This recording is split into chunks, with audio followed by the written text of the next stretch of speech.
તો રાજ્ય પરના સરહદીય વિસ્તારોમાં સરકાર એલર્ટ છે। આવશ્યક ચીજ વસ્તુઓનો સરકાર પાસે પૂરતો પુરવઠો, દવા અને પેટ્રોલ ડીઝલનો સરકાર પાસે પૂરતો જથ્થો છે। તમામ જિલ્લા વહીવટી અધિકારીઓ સાથે મુખ્યમંત્રીની બેઠક।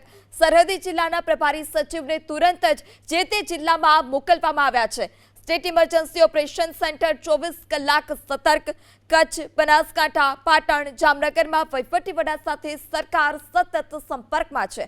મુખ્યમંત્રી ભૂપેન્દ્ર પટેલની ઉપસ્થિતિમાં સ્ટેટ ઇમરજન્સી ઓપરેશન સેન્ટર ખાતે બેઠક બોલાવવામાં આવી હતી। સરહદીય વિસ્તાર કે જેની સુરક્ષા વ્યવસ્થા સઘન કરવામાં આવી છે અને તમામ મુદ્દાઓ પર ચર્ચા કરવામાં આવી। આગામી રણનીતિ શું રહેશે તે મુદ્દે પણ ચર્ચા। વરિષ્ઠ સંવાદદાતા કલ્પેશ રાવલ ફોન લાઈનથી જોડાઈ ચૂક્યા છે। કલ્પેશ, પાકિસ્તાનની નાપાક હરકતોને કારણે હવે જે સરહદીય વિસ્તાર છે તેની સુરક્ષા પણ વધારવામાં આવી છે, સરકાર પણ એલર્ટ। શું વધારે વિગત? બિલકુલ, સામાન્ય રીતે આવા પ્રકારના સંજોગો ઉભા થતા હોય છે ત્યારે એક પ્રકારની અફવાઓનું વાતાવરણ અથવા તો અસમંજસતા થતી હોય છે કે આપણી પાસે શું આવશ્યક પુરવઠો છે ચીજ વસ્તુઓનો। આ તમામ બાબતોમાં રાજ્ય સરકાર આશ્વસ્ત કરાવી રહી છે। કોઈએ ચિંતા કરવાની જરૂર નથી। આવશ્યક ચીજ વસ્તુઓ હોય, દવાઓ હોય કે પછી ઈંધણ, આ તમામ જથ્થો ઉપલબ્ધ છે અને જો જરૂરિયાત પડશે જિલ્લાના સરહદી જિલ્લાના વિસ્તારોને તો અહીંથી પણ પૂરો પાડવામાં આવશે। એટલે એ બાબતમાં નાગરિકોએ અને પ્રશાસને કોઈ ચિંતા કરવાની જરૂર નથી એવી આ રીતે મુખ્યમંત્રીએ આશ્વસ્ત કર્યા છે।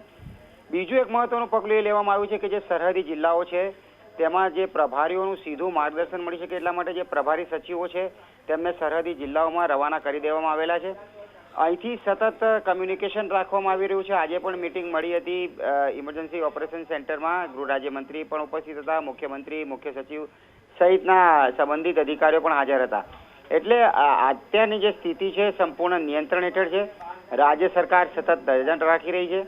નાગરિકોને પણ અપીલ કરવામાં આવી રહી છે, ખાસ કરીને જે વિસ્તારમાં જોખમ છે એટલે કે કચ્છ સહિતના વિસ્તારો કે જે સરહદી વિસ્તારો છે ત્યાં બિનજરૂરી બહાર નહીં નીકળવા માટે પણ અપીલ કરવામાં આવી છે અને ફરી એક વખત આશ્વસ્ત કરવામાં આવી રહ્યા છે કે આવશ્યક ચીજ વસ્તુઓનો પૂરતો જથ્થો છે।